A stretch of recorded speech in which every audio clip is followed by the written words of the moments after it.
आपने सुना होगा कि प्रधानमंत्री नरेंद्र मोदी ने भारत को सोने की चिड़िया बना दिया है। आपने सुना होगा कि भारत की अर्थव्यवस्था को पंख लगे हुए हैं। आपने यह भी सुना होगा कि वित्त मंत्री निर्मला सीतारमण दिन रात भारत को चांद पर पहुंचाने में लगी हुई है, और यह भी कि उनकी कृपा से करोड़ों नौजवान बेरोजगारी के मारे सड़कों पर आ चुके हैं। लेकिन आप अगर मोदी जी की कृपा से भारत के हिस्से में आए एक गौरवशाली पल को जानने से चूक गए हों, तो जान लीजिए खुशी के ऐसे लम्हे बार बार मयस्सर नहीं होते। भारत अर्थव्यवस्था के मामले में बांग्लादेश से भी पिछड़ने जा रहा है। जी हां, बांग्लादेश से भी।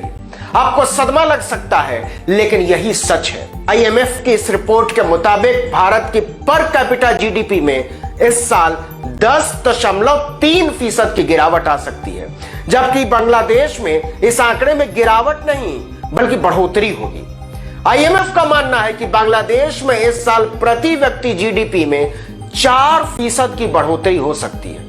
याद कीजिए, ज्यादा दिन नहीं हुए हैं जब भारत बांग्लादेश से पर कैपिटा जीडीपी के मामले में आगे था, बल्कि बहुत आगे था। लेकिन बांग्लादेश के बढ़ते निर्यात ने दोनों देशों की अर्थव्यवस्था को पहले बराबरी पर पहुंचाया और फिर बांग्लादेश हमसे आगे निकलता चला गया। तू इधर उधर की न बात कर, बता काफिला क्यों लुटा। मुझे रहजनों से गिला नहीं, तेरी रहबरी का सवाल है। भारत की अर्थव्यवस्था इस समय मुश्किल दौर में है। अंतर्राष्ट्रीय मुद्रा कोष ने हाल ही में एक रिपोर्ट जारी की है। इस रिपोर्ट में बताया है कि पर कैपिटा जीडीपी के मामले में भारत बांग्लादेश से भी पीछे है। 2014 में जब देश के प्रधानमंत्री नरेंद्र मोदी ने सत्ता संभाली थी, उस समय भारत दुनिया की सबसे तेज अर्थव्यवस्था था, तेज गति से बढ़ने वाली अर्थव्यवस्था था। और आज 6 सालों बाद जब हम देखते हैं तो पता चलता है कि नोटबंदी, जीएसटी और अनियोजित लॉकडाउन की वजह से देश की अर्थव्यवस्था गड्ढे में जा चुकी है।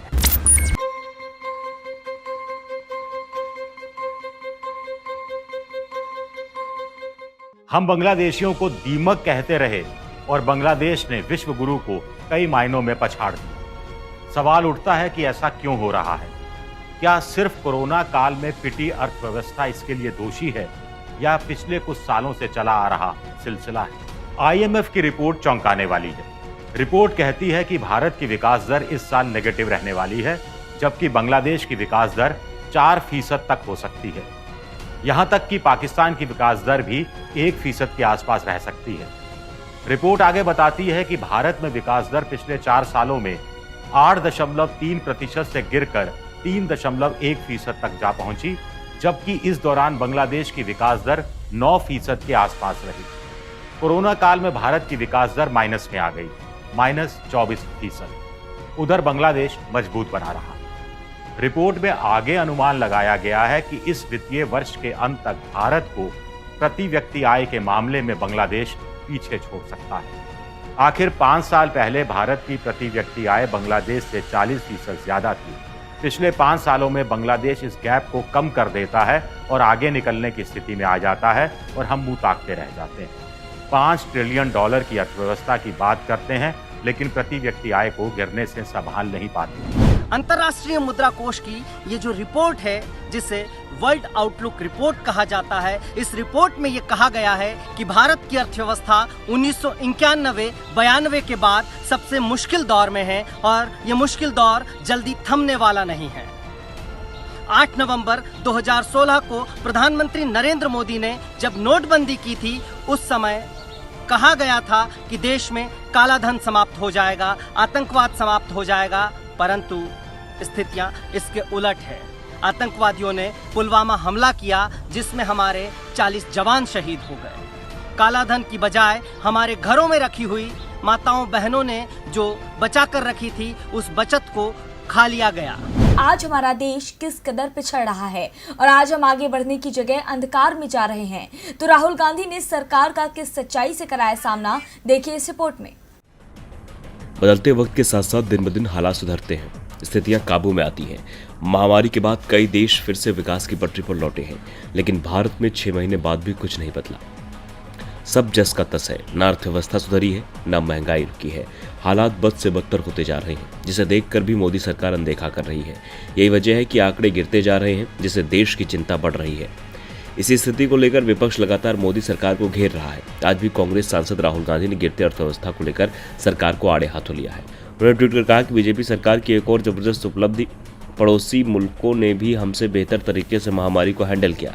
राहुल ने ये आक्रामक तेवर उस रिपोर्ट पर दिखाए हैं जिसमें IMF ने भारत के GDP ग्रोथ में 10% गिरावट का अनुमान जताया गया है। साथ ही कहा गया है कि भारत की वृद्धि बांग्लादेश से भी कम रहने वाली है। राहुल गांधी ने अपने इस ट्वीट में IMF के आंकड़ों का हवाला भी दिया। उन्होंने एक चार्ट शेयर किया है जिसमें भारत की GDP में 10.30% की गिरावट का अनुमान जारी किया गया है। ग्राफ में दिखाया गया है कि महामारी के दौरान बांग्लादेश, नेपाल, म्यांमार, चीन और भूटान की GDP में बढ़ोतरी देखी गई है। वहीं श्रीलंका, अफगानिस्तान और भारत की GDP में गिरावट देखने को मिल रही है। भारत की GDP में पाकिस्तान और अफगानिस्तान से ज्यादा गिरावट दिखाई जा रही है। इस चार्ट में दिखाया गया है कि अगले वित्त वर्ष में अफगानिस्तान की GDP में 5% गिरावट देखने को मिलेगी, जबकि भारत की GDP 10.30% बताई जा रही है। IMF की रिपोर्ट कहती है कि भारत की अर्थव्यवस्था में ये जो गिरावट है, ये बड़ी गिरावट है। इस बड़ी गिरावट की सबसे बड़ी वजह कोरोना महामारी के दौरान लिए गए सनक भरे, अनियोजित और बेहुदा फैसले हैं। जैसे बिना सोचे समझे, बिना किसी चेतावनी के, बिना किसी पूर्व सूचना के लॉकडाउन कर दिया गया। आप और हम सबकी आंखें इस बात की गवाह हैं कि देश के जो मजदूर हैं, जो प्रवासी कामगार हैं, वो पैदल ही बदहवास, भूखे प्यासे, पैरों में बिना चप्पल लिए उत्तर से दक्षिण, पूरब से पश्चिम पूरे भारत को नाप रहे थे। साहिब नजर रखना, मौला नजर रखना, तेरा करम सबको मिले, सबकी फिक्र रखना। साहिब नजर रखना, मौला नजर रखना।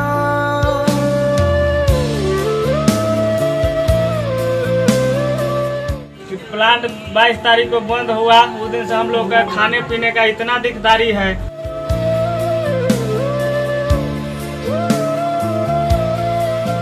ना आदमी की आदमी झेले गुलामियां, ना आदमी से आदमी। खाना पीना नहीं मिला, ना मजदूरी, कोई पैसा टका है नहीं, खाने को मिल नहीं रहा है। हम दिल्ली में मजदूरी कर रहे थे। मम्मी मेरा जो है गांव में तैयारी करवा रहा था, उसी टाइम उसका मुंडी जो है कट गया, अलग हो गया सिर। हम मजदूरी कर रहे हैं। अब यहाँ से सर कोई उपाय नहीं है जाने के लिए। आप लोग कुछ दिमाग दीजिए, हम लोग गाँव जाता है।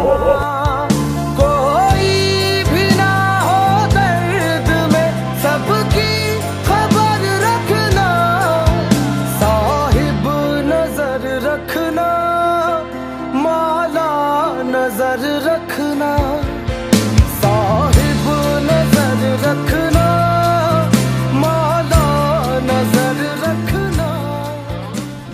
1 जुलाई 2017 जब संसद के केंद्रीय हॉल से GST लागू किया गया, कहा गया था कि इससे महंगाई कम होगी, रोजगार के नए अवसर आएंगे, एक देश एक बाजार बन जाएगा। परंतु न रोजगार के नए अवसर आए, न महंगाई कम हुई। उल्टा हजारों लाखों की संख्या में छोटे व्यापारी और छोटे मझोले और अति सूक्ष्म उद्योग बंद हो गए या तबाह हो गए और GST का कोई लाभ नहीं हुआ। उद्योग धंधों को नष्ट करके, उद्योग धंधों को बंद करके हमारे देश की जो असंगठित क्षेत्र है, कृषि है, मजदूर हैं और कई सालों का परस्पर विश्वास के आधार पर खड़ा किया गया एक समानांतर आर्थिक तंत्र है, जिसे हम वास्तव में भारत कह सकते हैं। पूरा देश जानता है कि MSP के बिना पंजाब का किसान, हरियाणा का किसान, हिंदुस्तान का किसान बच नहीं सकता।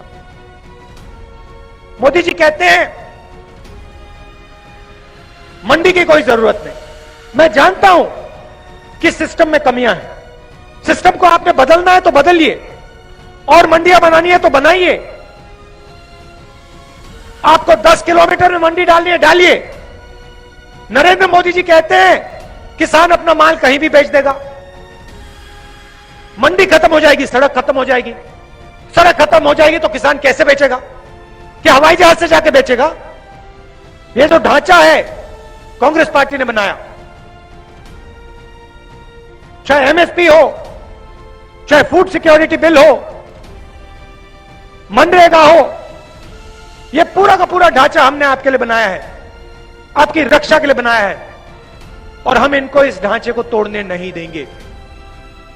नरेंद्र मोदी जी कहते हैं कि किसानों को फायदा होगा, तो अगर किसानों को फायदा होगा तो पंजाब का, हरियाणा का, उत्तर प्रदेश का किसान आंदोलन क्यों कर रहा है? पंजाब के किसान ने सड़कें क्यों बंद कर रखी हैं? पंजाब का किसान क्यों दुखी है?